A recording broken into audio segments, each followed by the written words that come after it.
Hey, good morning, Justice Warriors. Happy New Year. Happy Monday. I'm excited to get on for the first time in the new year and just get caught up with you guys. I definitely want to be focusing on our Idaho 4 case, which is just crushing, absolutely crushing. Please say hello in the chat if you're here and can hear me, and make sure everything's good with the computer, the lights, the action, all that jazz, right? Hey, Pixie Knickers, good morning, sister. And Miss Anonymous, I just seen a news report about him switching his license plate days before. I have not caught that one. My goodness, there's so much information coming out about, let's just call him BK. Oh, what a really, really tragic, disgusting, horrific event that this whole community of Moscow, especially the families, has been enduring for the last month and a half. Thank goodness maybe there's a handle on it. I'm really hesitant to get too excited because I just want to wait and see about how things pan out. It's certainly looking like they have the right guy, but looks can be deceptive. So, I still am trying to be super careful to call him the accused, the alleged killer, due process, right, people? I mean, that's what we are all about. Hey, Susan Dodge. And seriously, by the minute, I know the internet is just flooded. And a lot of it's really good information. And I wish I could take in a lot more than I can humanly take in. And at the same time, it's really giving me pause to just like back off and try to, stay healthy, focus on other things, focus on exercise. I wanted to get right into the case, and I also want to give you guys a brief update because on New Year's Eve, I recorded a live with you. So thank you, everybody who was able to make it. And then it was kind of late for me, and my brain just completely melts as it gets later in the day. So I said some things that I was just like, oh my goodness, I got to edit that out. So I was up all night. As you guys might know, I was at the ER with a dog, and I don't want to get into that because that was bad. Anyway, at 6 in the morning, I was editing, finally fell asleep, only to wake up and find out that the whole hour-long video was deleted, it looked like, but no, I was able to recover it. So there is a 59-minute video that is not under the live section, it's under the video section, and that's the one from New Year's Eve that was from about 8 o'clock to 9 o'clock my time. So again, thanks so much for being there and participating. You guys are the jam. I love you. It was a rough night and a rough new year. Okay, I can't talk about it. Sent home early from Menards, no freight truck due holiday, and any info on what the other two men arrested the morning supposed association of the Idaho murder about. I'm so curious. I know I haven't not heard a peep either, KT Van. I have a strong feeling he went to criminology to learn from killers and perfect crimes, not catch killers. Right. Right. Like, yeah, like maybe he thought he could go undetected. He could do another Ted Bundy. How many years was Ted Bundy undetected? Um, and then there was the Green River Killer. I want to say he was undetected for like 20 years. You guys, I have so much crazy experience with this, and I don't want to present it to you in a way like I'm bragging or that I'm like all misknowledgeable. I just want to present it to you like I'm human, and this is what I have. I can share it with you. Of course, it takes time, and I try to keep my videos concise because time is so tight for all of us.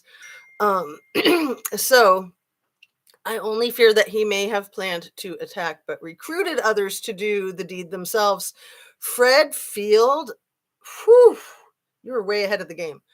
My mind is kind of pointed that direction. And that's one reason why I really want to do the wait and see, because we might have another Charles Manson on our hands. Charles Manson, I don't think ever lifted a finger to physically hurt anyone, but he was still put in prison for masterminding many multiple homicides. So he was considered a serial killer, even though he literally probably never hurt a fly himself. But that's a really good point, Fred Field, that this guy BK, that could easily be what he was doing with those surveys, trying to lure people into his den and, get in with them and create like a fight club kind of thing, like a Charles Manson fight club kind of thing. I don't know. I'm not saying that that's what happened, but I think that that's a distinct possibility. Um, and Miss Anonymous says, I don't think this was his first crime either. And he only moved out to Washington State for graduate school, and he, moved across the country from Pennsylvania. And often criminals move across the country to not be a suspect in their old crimes, right? So maybe there's a bunch of unsolved crimes that he's responsible for. It's hard to say. This study ended 3 years prior to him posting that ad, right? Oh, no, I did not know that, Miss Anonymous. So my one of my dogs died yesterday. I'll just say it. I don't want to cry. But I don't want to be secretive. So yeah, I'm a little distracted. And I don't want everyone to say, "Oh, I'm so sorry," but it's okay if you do. It sucks. I can't talk about it. I gotta not go there right now and just stay focused on this. I'm composed, right? He said they were on the route. Whew. So, yeah, you know, it's rough. It's rough. You click the link in the ad and it expired years earlier. It does suck. My bearded dragon died a few weeks ago. I'm so sorry. And, these tragedies, I mean, look what these people are dealing with. So it is rough. And, I feel like it's really important to me to stay focused on my channel and what I'm presenting to you guys and you as my viewers. I love you. Thank you so much for joining me on this journey. And it's all about learning. And then we got MFs like BK who make learning look gross, right? I mean, you guys know I applied for a doctoral program. He's not only an embarrassment to criminology, he's an embarrassment to education, being like all academic buff, dean's list, this graduate, whatever. I mean, he's an embarrassment to humanity. People like that. And again, he is alleged killer. We do not know the facts yet. And even in the end, we might not ever know. I mean, we'll see what gets presented, what facts we can glean. He seems like a nightmare, but then again, he's being put in that light. Any of us, we all have our baggage. We all have our issues.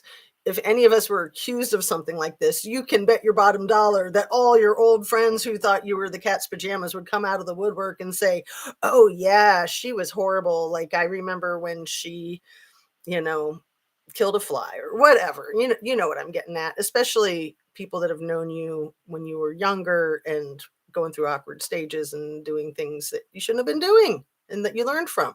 I mean, how many of us haven't done drugs, honestly? I mean, I am happy to admit that I have and that I'm in recovery. Something like 31, 32 years, 1990. So yeah, getting closer to 33. But yeah, when I was in college, I was pretty messed up. I did a lot of stupid things, a lot of things that I'm not proud of, that I don't need to share. Oh my God, so sorry. Oh, I know you're hurting. Yeah. Like I said, I can't talk about it. It's too fresh. Good morning, Kale.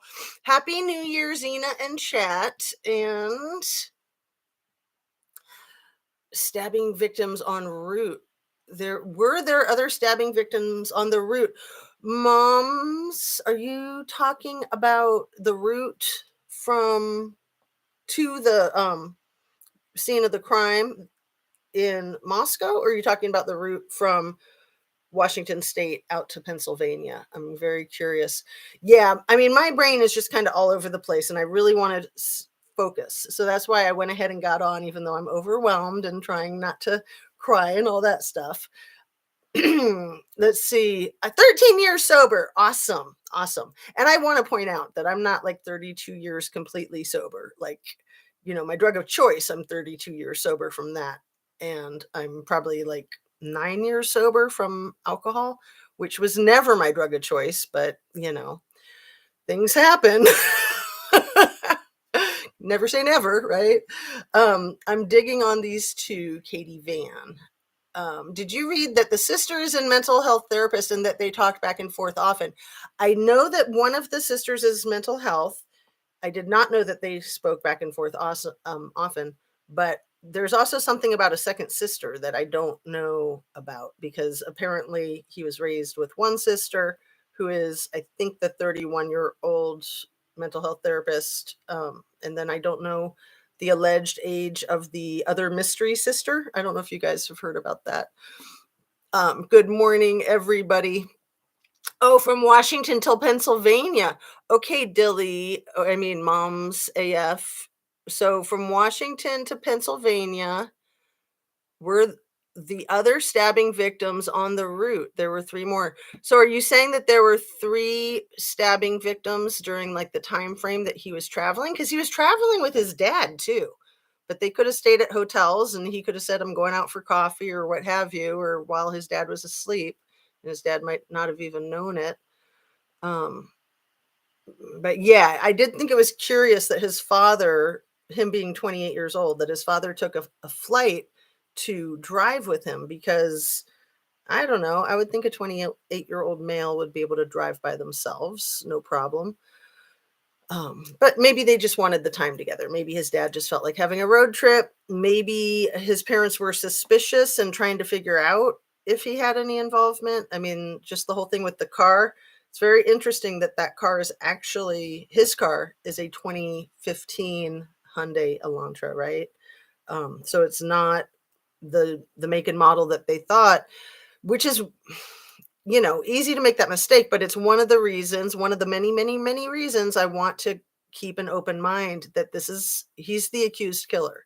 We do not know that he's the actual killer. He is the accused killer. It's certainly looking like he's the actual killer, but things are not always what they seem. So I'm just trying to be super careful. Let's see. I have not done drugs or alcohol, Heavenly Clouds. My husband did, and my son did. I was too busy trying to help them. You are a wonderful example, Zena. And Heavenly Clouds, one of the things that I learned in my recovery, and also with being a mental health professional, is that the codependency can be just as lethal and just as toxic as the uh, addict, as the addiction. So codependency can become its own addiction. And I'm not saying this as any criticism to anybody. I'm just saying it for something for us all to keep in mind and learn from. I have a tendency to be extremely codependent. And it is dangerous. You have to really keep an eye on yourself. I think a sister lived in the apartment next door to 1122, allegedly, in my opinion. Yeah, Kale, thank you for reminding me. Like I said, my head is just spinning with too much information. Just ran across a URL, didn't know about a second sister. So, right, allegedly there was a sister who lived right near the girls. And there's all this information you guys have probably seen. It's not really come forth yet, but it's probably going to by the end of the day. The information about the alleged connection between Kaylee Gonzalez and BK. So I don't want to speculate what that connection might be, other than that his sister allegedly lived right there. It's a long drive, but why not fly? Right, Miss Anonymous, that's a very good point. And some people don't like to fly. Some people are afraid to fly. And then, of course, with COVID. But yeah, we got to pay attention to the fact too that the quadruple homicide happened 8 days before BK's 28th birthday. So that, I think, is pretty fascinating as well. An older woman who lived alone, a couple, all three stabbed in bed, not solved. What? Where, when? Please share, Moms AF. I haven't heard anything about that. An older woman and a couple in bed, and are they between, Washington State and Pennsylvania and in that time frame of late, mid-December, or is it a bigger time frame but still could be? I'm not sure. Um, okay, they were prior. Thank you. I'm gonna go ahead and highlight that one. So they were prior to the awful four. It's just so unbelievable, and my heart just breaks again and again and again for the families of the stab victims, the the brutal, brutal homicide. And it also kind of breaks for his family. I mean, I don't have any compassion for a killer. I really don't. I just don't have time for it. Don't have the bandwidth. And, I mean, you got to not hurt people. I mean, it's bad enough people that hurt themselves, but you just can't be a danger to others. Being a danger to yourself is bad enough. And whether it's a mental health problem or not, you cannot do it. It's not within reason, no matter what. Honestly, no matter how bad a mental health crisis is, there's absolutely no excuse. That whole thing with the insanity defense or the Twinkie defense, those only go so far. There's no tolerance for danger to self and especially others. Zero tolerance, which I want to say too, trolls in this group or any other group, zero tolerance. I'm not having an issue with it right now, but I hear other channels are. And I just think we should have a culture of zero tolerance so that people know if they're being nasty, they're going to get blocked. Not just from my channel, not just from other channels with a zero troll policy, but just YouTube in general. I mean, to bring up the standard of how YouTube functions, especially in the true crime community. I mean, we're already dealing with a really dark, dark thing. We do not need people to be jerks to each other, you know, period. So yeah, I love the zero troll policy, and you guys are great. And it's fine to have a bad day, and it's fine to disagree, and it's fine to be ourselves, but none of us want to have to deal with somebody being nasty, right? I mean, whether it's in person or online, it's really unpleasant, and it just brings you down. It just brings you down. So I'm missing all these great comments. His neighbor below him in Washington said he would make loud noises and start vacuuming all hours of sleep time. OCD. They never saw friends come to his apartment. It could be OCD and it could be cleaning up, from crimes. It's hard. It's not hard. We learned in kindergarten to keep our hands to ourselves. At least I did. I love that. I know everything I ever knew. Everything I ever needed to know. I learned in kindergarten. Remember when that was all the rage? All the rage. His sister is Ann K. And that's probably the 31-year-old that's a therapist. Mr. Monk is OCD and never murdered. Well, thank you, Heavenly Clouds. I mean, OCD is a very misunderstood diagnosis. It is another form of stress, just a surfacing of stress acting out, and it goes right along with anxiety and depression. So people often try to keep things extremely orderly when they're feeling like they're out of control and they can't control things. I'm so confused. Is his dad within the night he committed the murders? If so, when did he leave? Where were they staying?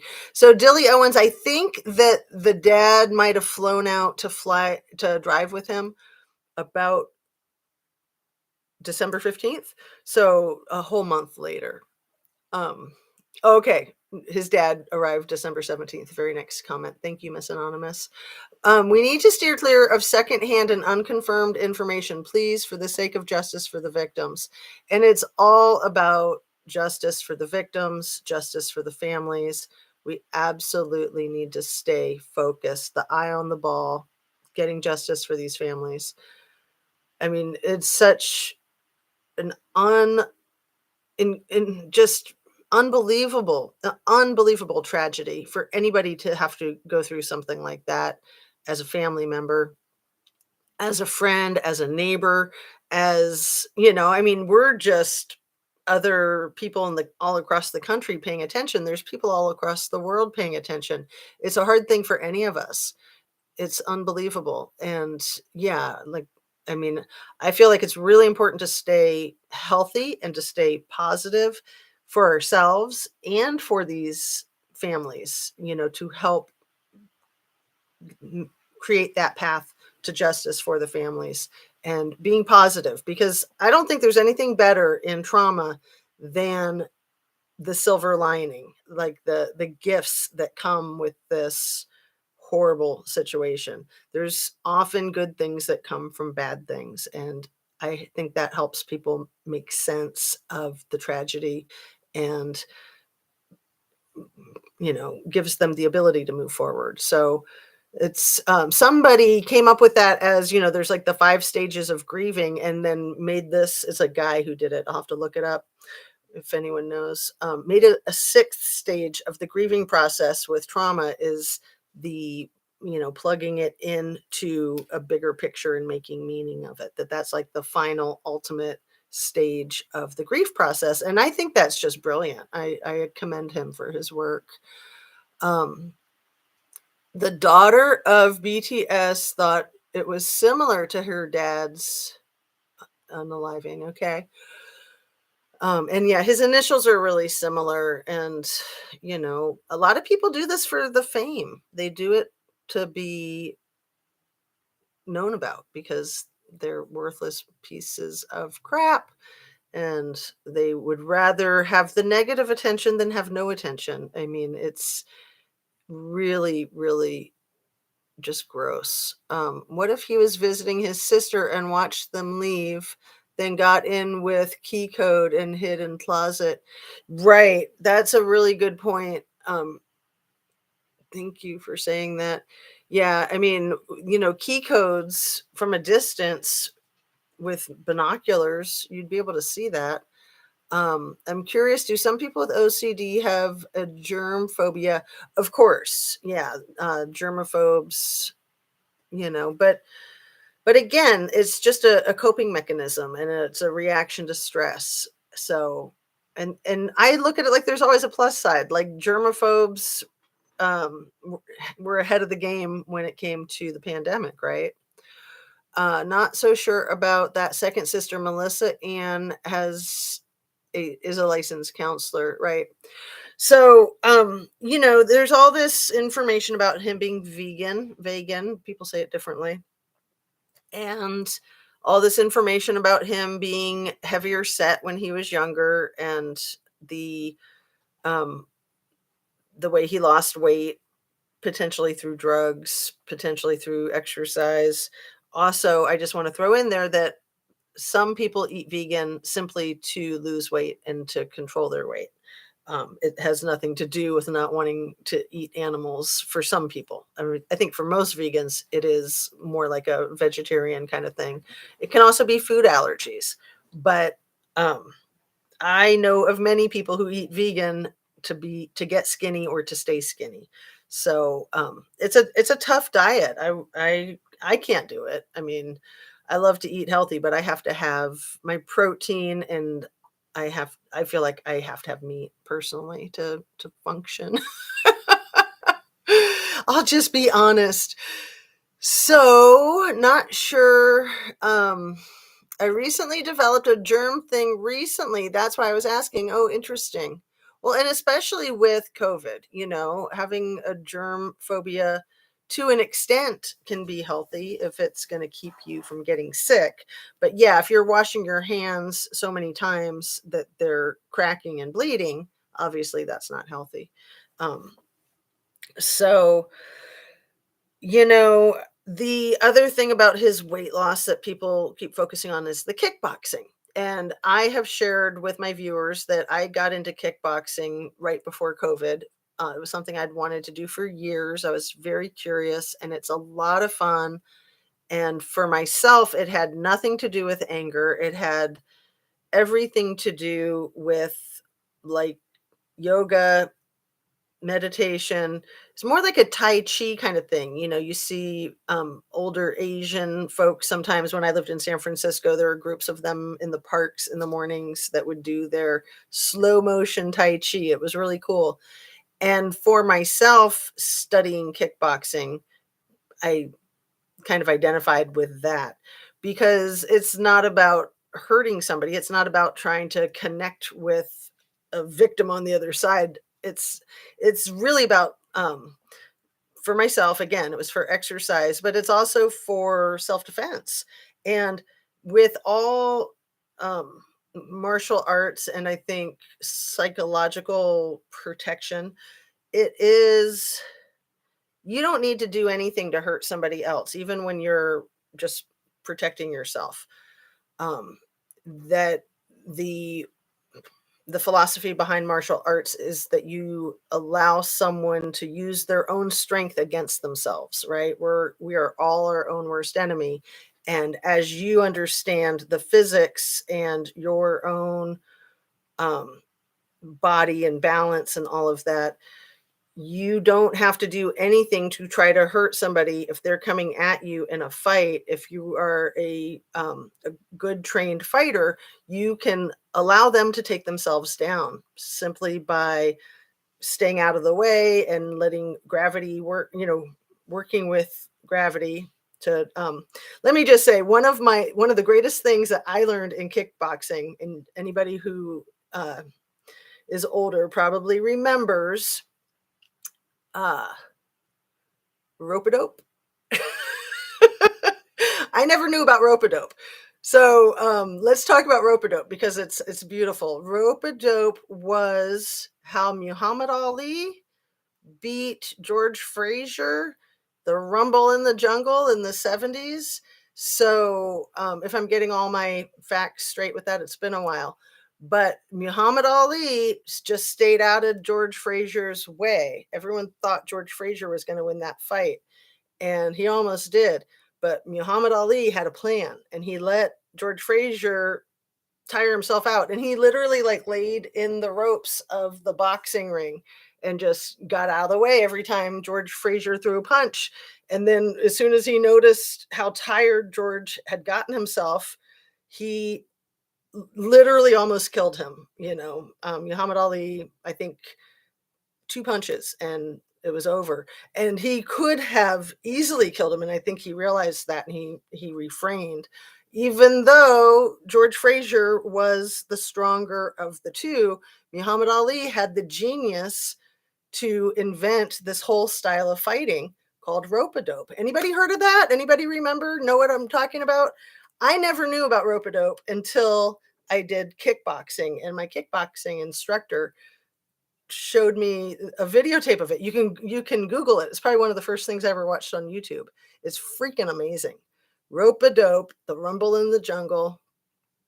And I love that role model and that example of just how to live your life when you're dealing with evil, when you're dealing with jerks, when you're dealing with people coming at you. Just remember the rope-a-dope. Like, all you have to do is stay safe, dodge their bullets, and let them take themselves down. I mean, to me, that's the beauty of um, kickboxing. I mean, that was where I was coming from. But anyway, a lot of people have used this kickboxing with this accused killer as, oh, well, he was angry and he was, working on his anger, you know, either like therapeutically or working himself up. But for me, kickboxing had nothing to do with anger, absolutely nothing. And the other thing I learned is that when you are fighting, even though it's like play fighting, kickboxing, your body like flips a switch. So if anybody who wants to lose weight, kickboxing will get you there.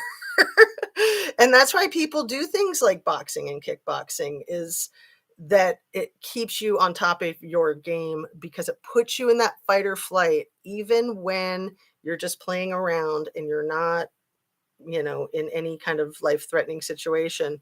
It's just a physiological thing. So for weight control, You want yourself in fighting shape, and when you're going through the motions, your body recognizes that, and your body wants to stay in peak condition to survive. So, I'm just saying it's a phenomenal, phenomenal thing. I loved it, and then COVID happened.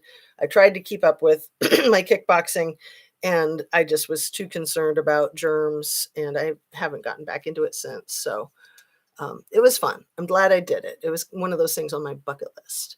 Mama says my ex was also an instructor. I remember, Fred Field says, surprising I do at 74. So you're talking about the rope-a-dope. And like I kind of felt like, where have I been all my life? It was only in like, I mean, I was in my early 50s when I learned rope-a-dope, and I was like, I missed it because, I just had never heard about it. I was so happy to get educated, and that concept has really helped me in dealing with situations and problems. I just think rope a dope, just let them tire themselves out, let them dig their own graves. Um, in legal speak, lawyers say you give witnesses enough rope to hang themselves when they're testifying. When your witness is lying or has something to hide, it's the same type of thing. You give them enough rope to hang themselves, but it's the same thing as rope a dope, basically. These days, it's more like give them enough rope to. Oh, that's exactly what you're saying, Gail. That's funny. We're on the same page, same concept, sort of. Absolutely, absolutely. So yeah, it's all about protecting yourself. And growing up, I never understood the concept of fighting for peace. I thought that was hypocritical. Like, what are you talking about? You can't fight for peace. But as I've gotten older, I've learned you have to fight for peace, right? I do it for self-defense mostly, but it does feel good throwing punches at the bag. And are you doing kickboxing or just boxing? Because yeah, with the kickboxing, you're getting your hips and your legs and your knees, and as we're getting older, that's extremely helpful, as long as you're not overdoing it, and you're being gentle on yourself. So, yeah, Miss Anonymous says great minds think alike in both. All right, very cool. So, it's so important to me with my channel, especially to keep it spontaneous and to keep it just fresh and honest. And that's why I like to have my notes to look at. I like to work with what you guys are contributing in the chat. And, I just feel like I never know where each discussion is going to go. And that's what keeps it exciting and interesting. Um, Caleb Lee, good morning, Justice Warriors, and Happy New Year 2023. Happy New Year. And it's so fun to see you guys here in this chat. It's so fun to see you guys out in the other chats on the streets of YouTube, I like to say. But yeah, there's a lot of good content coming out right now, and it is just overwhelming to keep up with. So for myself, I feel like I want to be consistent with my channel for me and for you guys, to give us a place to just kind of like hit the reset button, maybe is a good way to think about it, just to kind of reconvene and balance and get a grip. I noticed you ain't been on in a while, probably the holidays. Glad you're back. So yeah, I'm honestly always so relieved when the holidays are over. I like to get back to real life. So here we are, January 2nd, back to real life. Oh, and that freaking Star magazine is coming out today. Has anybody bought it yet? The one that had the 49 days and suspect arrested. I haven't looked at the photos of it, the screenshots of it. I was at the grocery store yesterday and I looked for it to see if it was out on the shelves yet, and I didn't see it. So I don't understand why the dad is involved. And did dad know of him murdering? What do you mean you don't understand why the dad is involved? Involved how? Like in the driving him across the country? And no, Miss Anonymous, I have not started a Discord server. I don't know that I will. I mean, I know it's all the rage and everybody's doing it, but I just try to keep it simple. And um, I kind of get afraid if I start something like that. I'm just gonna take it and run with it. My own OCD. That sometimes can be a good thing, but also, is my Achilles heel. I have to be very careful with myself.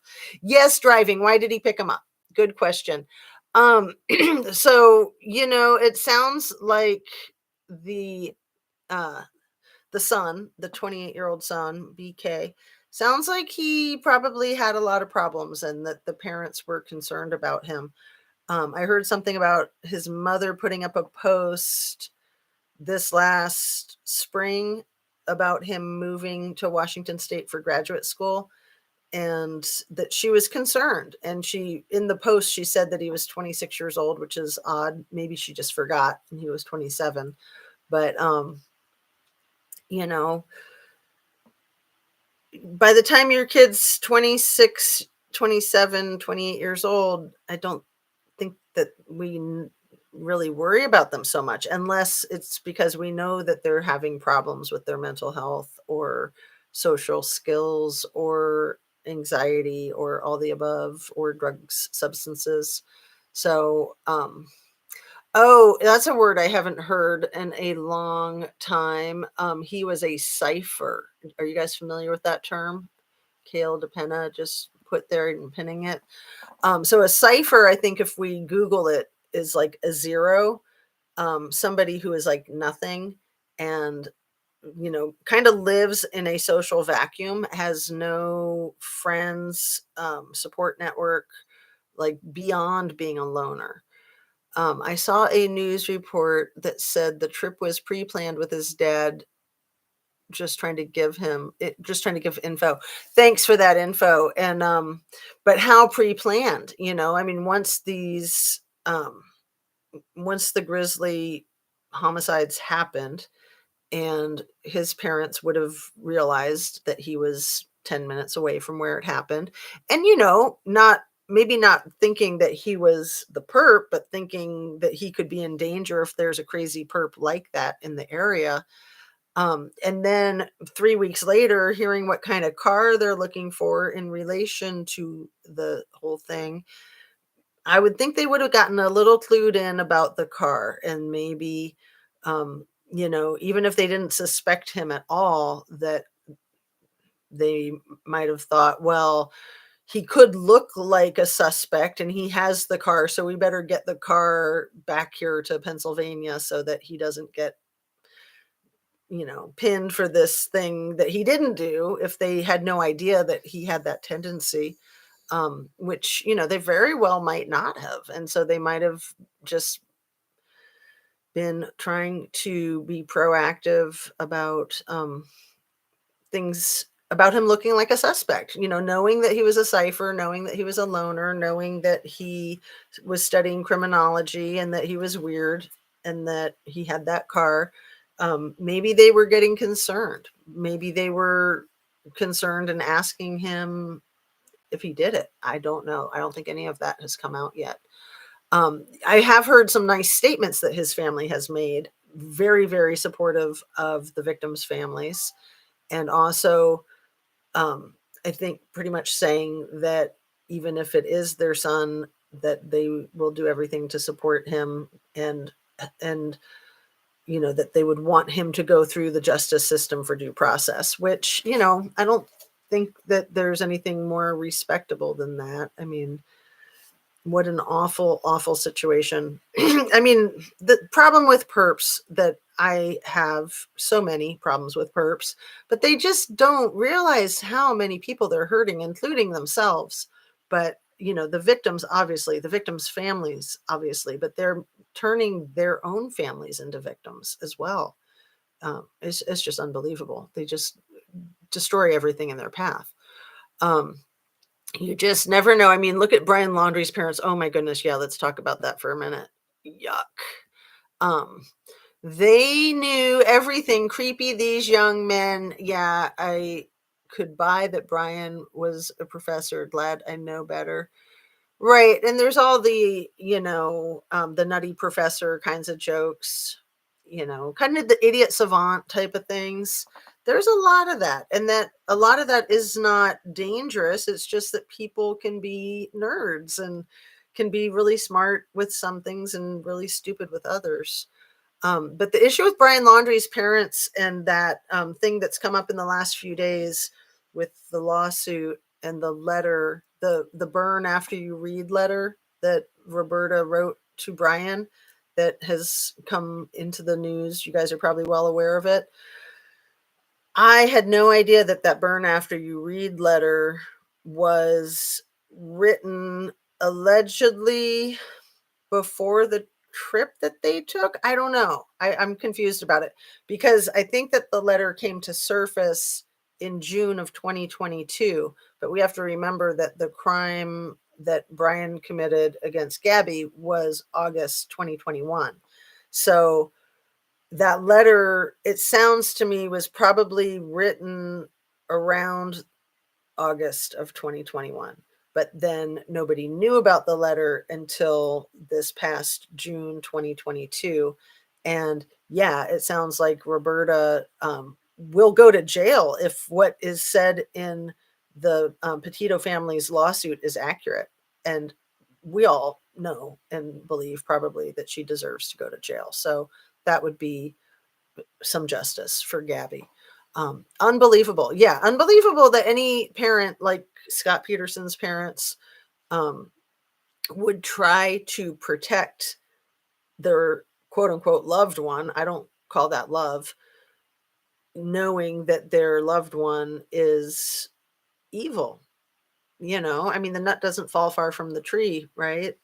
Um, I've said it before. I think I'll probably say it my whole life. If any of my kids were to ever do anything like that, I would still love them because they're my kids. I would hate their actions and I would encourage them to be as forthright as possible and go through the system and cooperate with our justice system. Um, because they're not safe for themselves, they're not safe for anybody else. And our justice system is all we have to try to be a civilized society with some of these savage tendencies that humans can have, right? Do you think he might want a quick trial so as to bum rush the system, knowing they can't get the evidence together concisely that quickly? What a brilliant question, Moxley. Probably. The answer's in the question, right? Yeah. Do you think you might want basically bum rush, right? Kind of a blitz attack on the system. I mean, I think that a blitz attack is typically what most criminals will do because people don't have a chance to respond and protect themselves. And it sounds like it was a blitz attack in the house, the 1122 house on the night of just November 13th. And yeah, then a blitz attack in the trial. It sounds like he might be getting extradited to Idaho tomorrow. And we don't know yet, or not that I've seen, whether he will fly or drive back to Idaho. It's sad when you think about it. Going to college, you have to worry about professors now.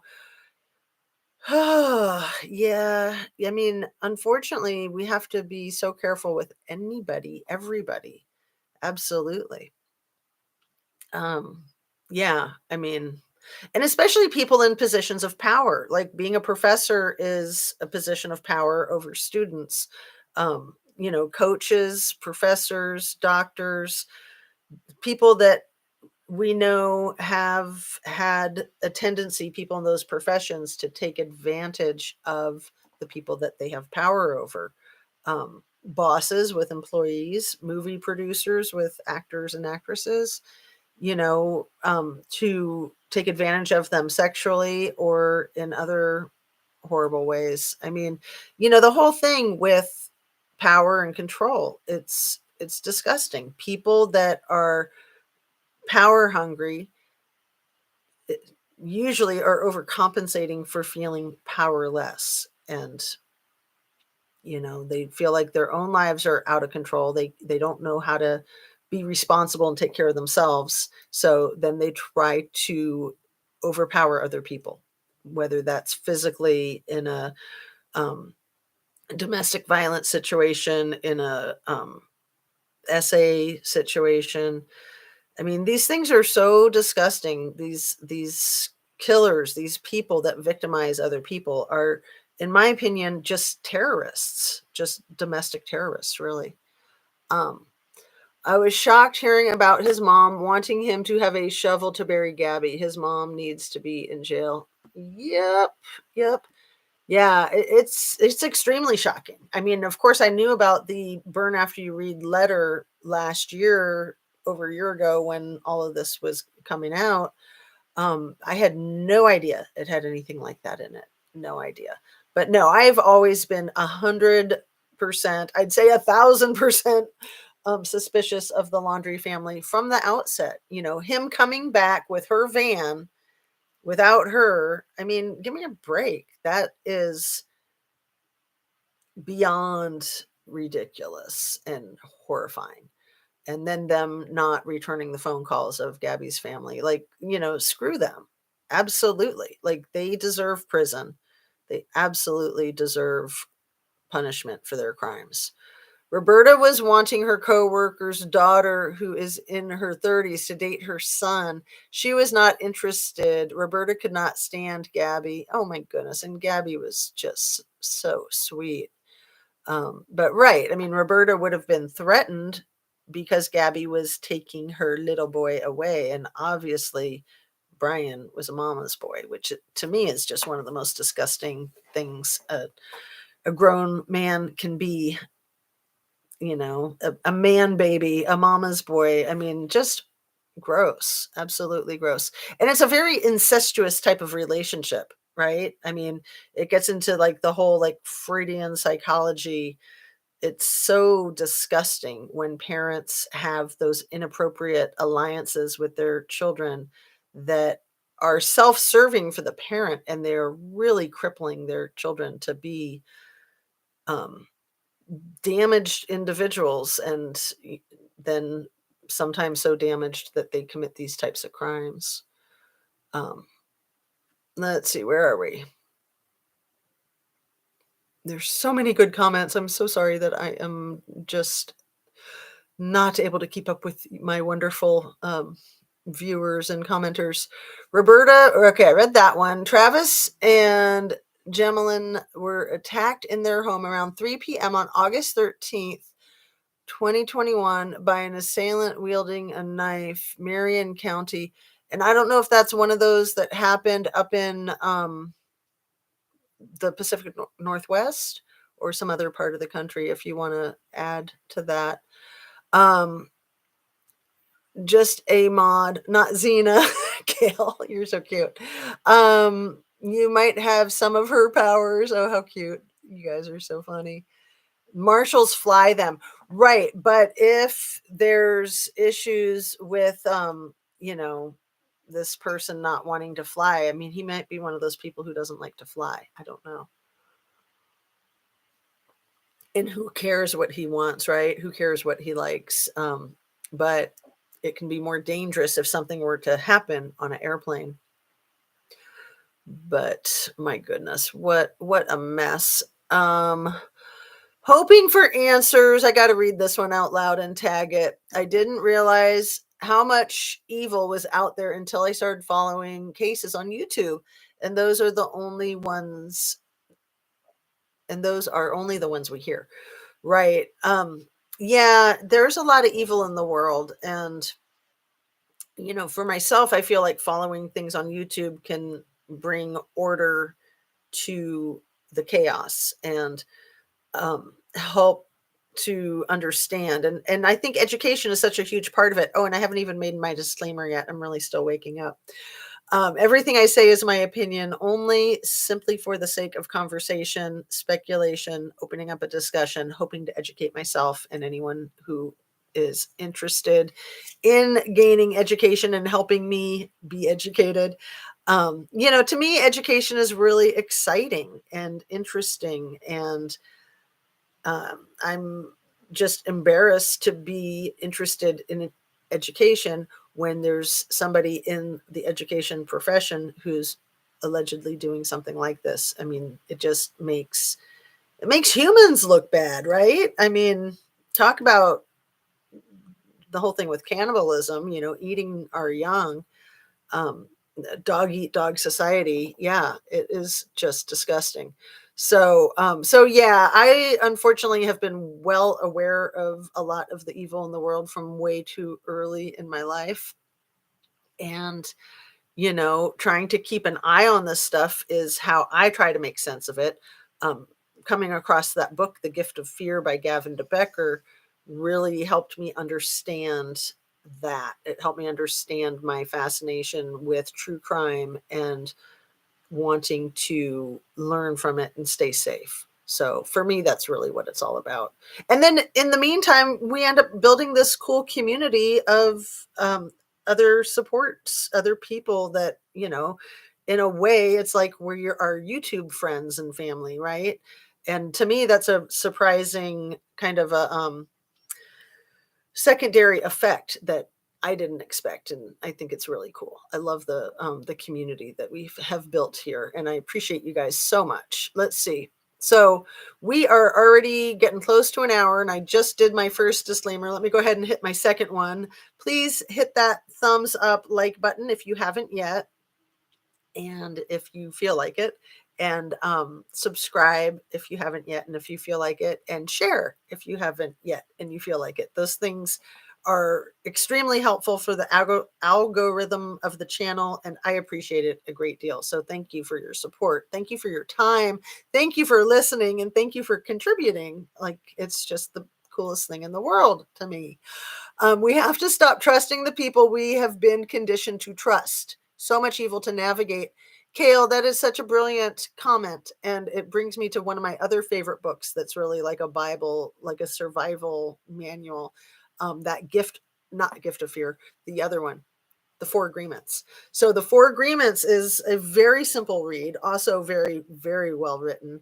And to me is just one of the most life revolutionizing, did I say that word right? I don't think I did. It doesn't matter. Revolutionary, absolutely revolutionary for my life, reading The Four Agreements. And I think it was on the bestseller list for like 10 years back in the 90s. It was on Oprah all the time. The author and, the numbers of people in our country, in our world, that have been helped by the book, The Four Agreements. The whole premise being that we all agree to things every single day without realizing it, that we do not have to agree to, that we have a choice. We have the freedom to say, no, thank you. Thank you anyway, all full of crazy, not buying anymore. That's one of my favorite lines from As Good as It Gets, Jack Nicholson. Yeah. Yeah. So we have to stop trusting the people we've been conditioned to trust. So much evil to navigate.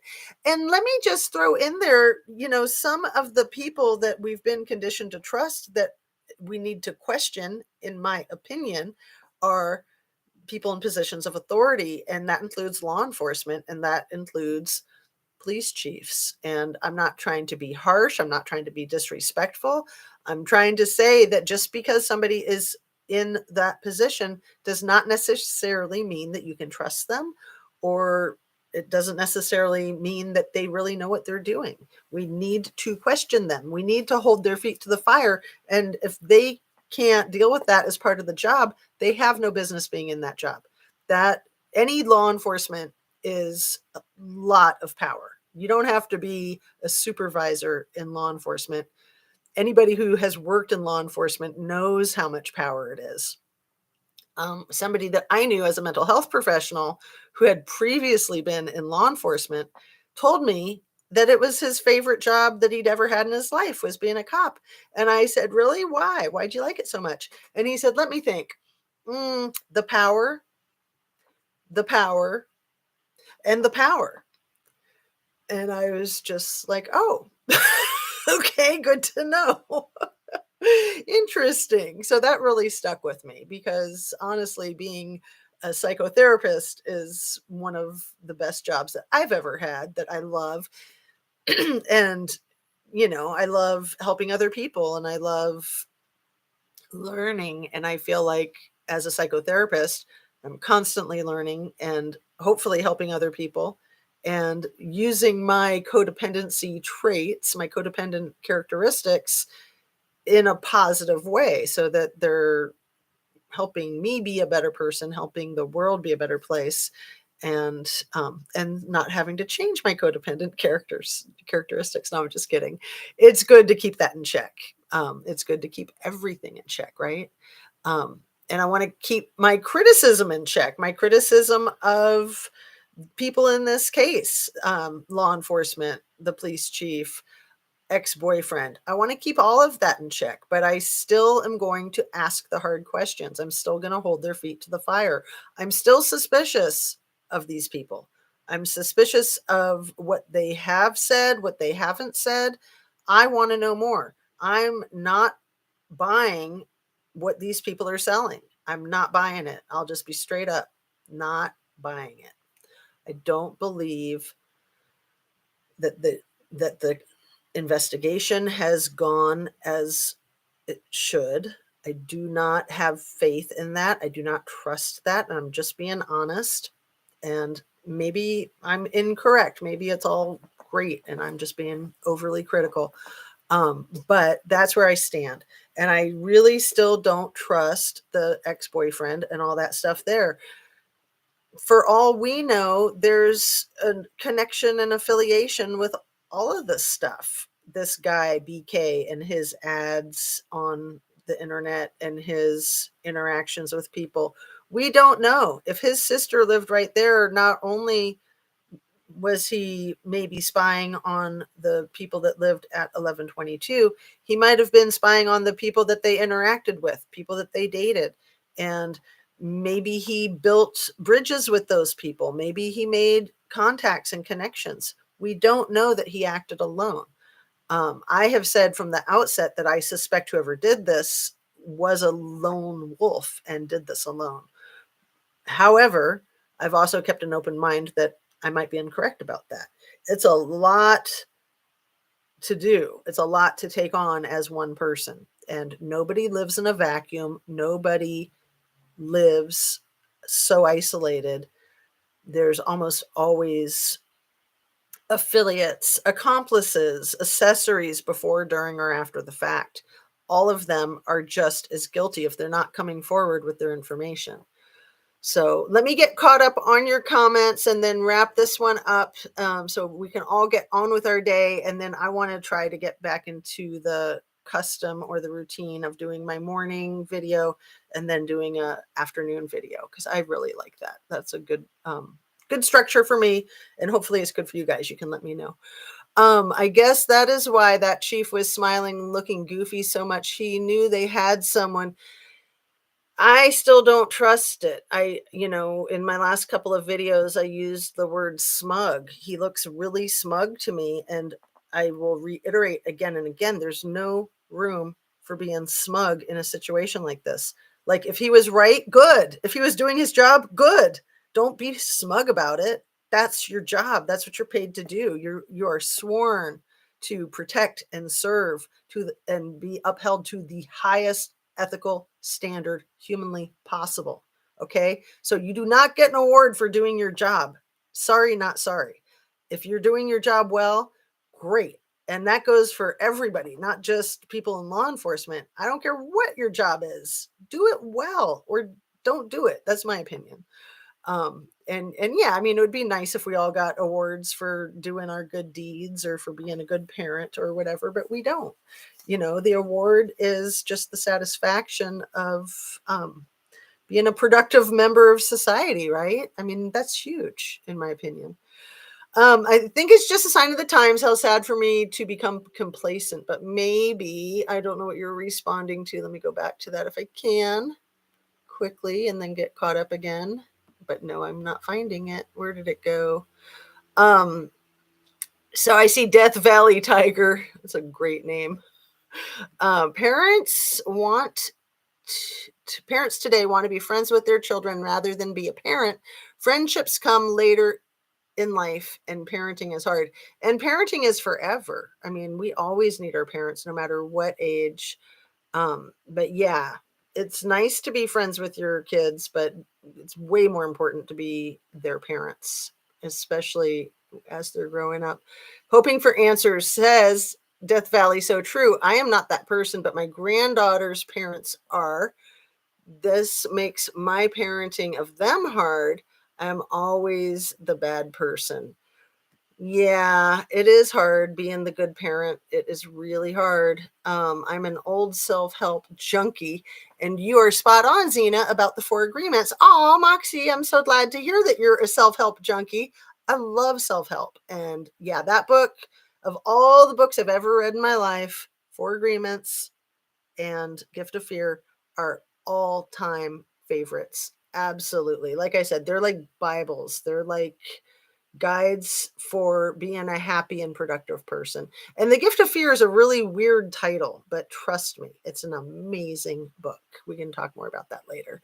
I want to read a few more of your comments and then get wrapped up for this morning one. Scary thing about law enforcement is they are usually individuals who crave authority. Moonchild, I know a lot about law enforcement, and yeah, you can't get into the field of being law enforcement until you're 21. You can start your training before you turn 21, but you can't get involved in it until 21. Thank goodness. And even then, that's to me way too young of an age. Most law enforcement are men. Most law enforcement are young men. Most law enforcement are power hungry young men. And that's not a good thing. Being a young man, there's nothing wrong with that. Being power hungry at any age, there's definitely something wrong with that. And then we give these people a gun and a badge and a license to kill, and people go nuts with that type of authority. Not all, most law enforcement are highly respectable, ethical, caring heroes, in my opinion. I would probably say as high as like 90% of all law enforcement are absolute heroes, are absolutely great people with great work ethics and contribute greatly to our communities and our societies. But it just takes a few bad apples to ruin the whole batch. And especially if those bad apples are in positions of supervisors and um, running the show, setting the tone for the whole department. It's very, very unfortunate for everyone. I mean, look at what we've been looking at in Nevada County and Placer County there in Northern California with the Kylie Rodney case and the corruption there. And, corruption is rampant, unfortunately. It's kind of like cancer. It just takes a little bit to get started and then it spreads like cancer. And it's awful and it ruins lives. It ruins departments. It in my opinion has ruined the reputation of law enforcement and the ability for good, honest officers of the law to do their jobs correctly, because they do need to have that immunity. They do need to have that secrecy in order to do their jobs correctly. But then there's so many that will take advantage of the immunity and the special privileges and confidentiality that they are afforded. Um, I love my job as a counselor, but I love my SAR volunteer work. I am not familiar with SAR volunteer work, if you want to fill me in on that. So I am going to go ahead and get caught up here real quick, you guys. I think it's just a sign of the times. How sad for me to become compliant. Okay, read that one. Oh my God, I have no idea of that statistic either. Oh, now I'm so curious. Do I go back or no? I'm not going to go back. Maybe we can pick up there at the next one this afternoon, what you guys are talking about with the statistic, Moxie. You guys have so many great comments. But I do want to wrap up because we're already over an hour and I like to keep these about an hour. I feel like he's trying to frame someone. Who's saying that? Wait a second. I only question he asked, was someone else arrested? It's a good question or a good comment there. It's a wrap. Yes, so true. He was a smug. He was a smug MF, in my opinion. Um, you know, absolutely zero room for smugness. It's very childish. It's very juvenile. It's very ridiculous. I used the word unprofessional on one of my last videos. It's extremely unprofessional, but it's childlike. It's adolescent. That's the word I'm looking for. It's adolescent. It's horrible. Smug. Law enforcement? Smug? Really? No. I am not going to keep my mouth shut about that crap, and I'm not gonna apologize. Um, Absolutely ridiculous. Okay, so let the smuggers keep on smugging. Oh, that's so funny. And he wearing flippin' Smurf shoes. Check it out. What? Oh my goodness. I am so glad I did not miss that comment, Caesar. Smurf shoes. I'm gonna tag that one and I'm gonna sign off and wrap up, and then hopefully we can pick up right where we're leaving off with the Smurf shoes. Holy caboli, you guys. So have a great productive Monday, getting back into the swing of things, and happy new year again. Thank you kindly for being part of this science project, as I like to call it. And I appreciate you guys. I love you guys. Take really good care of yourself today. Drink your espresso. No, I always want to say drink your coffee, drink your water, stay hydrated, eat your protein, eat your fruits and veggies, have a nice, healthy, balanced diet, get your exercise, get your relaxation, fresh air, sunshine, and breathe and treat yourself with kindness, treat others with kindness, and don't allow anybody to treat you with anything less than kindness and respect. On that, I will see you on the next one. And thank you so much, you guys. Have a great day. Thanks again.